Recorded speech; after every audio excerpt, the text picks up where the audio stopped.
Disclaimer: learning the things that I'm about to talk about can actually make your woman fall in love with you. They open her up in a very powerful way. So please do so responsibly. Let's talk about it.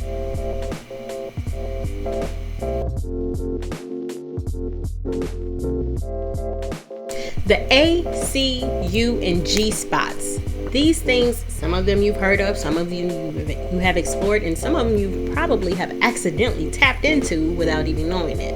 But I want to get a little bit more into them. I'm not going to make this really drawn out. I have links galore. I have links below because there's so much information about it, but it starts with you actually knowing these things exist. People look up the G spot all the time because they hear about it, but they don't necessarily know about the A and the U spot or the O spot and any of these other erogenous zones that are inside of the vaginal canal or on the outer layers. So let's talk about them. Think about it this way. The more spots that a man, or the more spots that you learn, the more options that you have to allow your woman, or for you as a woman, to really fully openly receive that man in a very powerful way and take your sexual experience to the next level. Because yes, I'm all about you having a wonderful sexually explosive experience, but I also want you to do so responsibly. I also want you to understand that sex can be used for all kinds of other things. But once you start to learn and explore in this way, you can kind of build on to the next level of things. So that's why I'm breaking all of this stuff down. The C spot. Now, there are two C spots, but the one I'm going to talk about specifically, I'm going to consider the clitoris, the C spot, right? We know it. And generally, it can be considered the O spot, C for cervix, but I'll talk about that spot a little bit later. This is kind of like the tip of an iceberg. The clitoris is not just what we know that protrudes outwardly. It's like the head of a penis, but the whole shaft, and there's a whole bunch of muscles that actually encompass the clitoris. And so the tip of it is the clitoris, and you guys know how to stimulate that. I don't know how to tell you. I don't need to tell you much more about that. So let's get to the G spot. The G spot, however, is inside of the vaginal canal on the upper part. So it's like you put your finger in about 2 inches right behind that pubic bone and going upward like you're trying to touch her belly button. The G spot is very, very sensitive, and you can have amazing orgasms from it. So that, once you really kind of get the hang of it, there are certain positions that help you stimulate it, and honestly, digitally is one of the best ways to stimulate it, in my honest opinion, or with toys, I guess, but I really still prefer digitally because I prefer, personal touch, and anyway. So the G spot is actually part of that clitoris,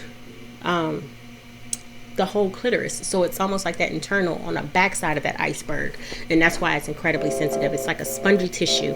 So I've already talked about that one. I'm not going to go too much more into detail because I really want you to do the research. I want you to know this. I want you to explore. I want you to have fun. So I'm not going to give you a whole bunch of information. I'm going to give you pieces, and I want you to do your research. The A and the O spots. A for the anterior fornix erogenous zone. And the O spot, which is his counterpart, is, I don't know why they call it the O. I don't remember. But, okay. These two are deep vaginal erogenous zones that are right at about the cervix. And so if you think about the cervix like lips poking out, on the top is going to be the A spot, and on the bottom is going to be the O spot. These two spots don't require a pounding, because you still have to be very careful, because many women's cervix are very sensitive, especially when they are ovulating. So you have to be careful. But when you find that spot, man, if you do like a nice, slow, deep rock where you're not like going in and out all the way, it's just kind of like a short, shallow, deep rocking motion, you can make that woman have a phenomenal orgasm, because pressure is what's really required in this place. Pressure and movement. So pressure is you being deep and staying in that space, and movement is that slow and consistent rocking. Also, what works really good here is long toys. So long toys that have this slight bend, not a G-spot toy so much, because the A and the O spots are actually pretty deep and they're hard to reach with fingers unless you have pretty long fingers, but that works too. So let's talk about the U spot.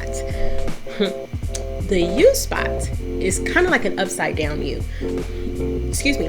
And it is a very sensitive area around the urethra, which is where the U comes from.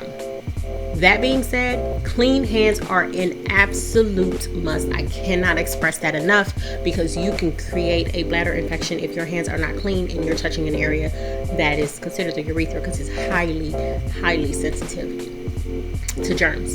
So the U spot is going to be right above the entrance to the vagina, but right below that clitoris, and it's a very sensitive spot. And the best way to stimulate it, I would say, is with your tongue, or with the tip of your tongue or the tip of your penis. So those are the 4 spots that I really want to hit on. I want you to explore. I want you to read the articles that are linked below. If you're open to it, let's get it. Next week, we're going to talk about exploration. Thank you so much for tuning in. Love and light. Mwah.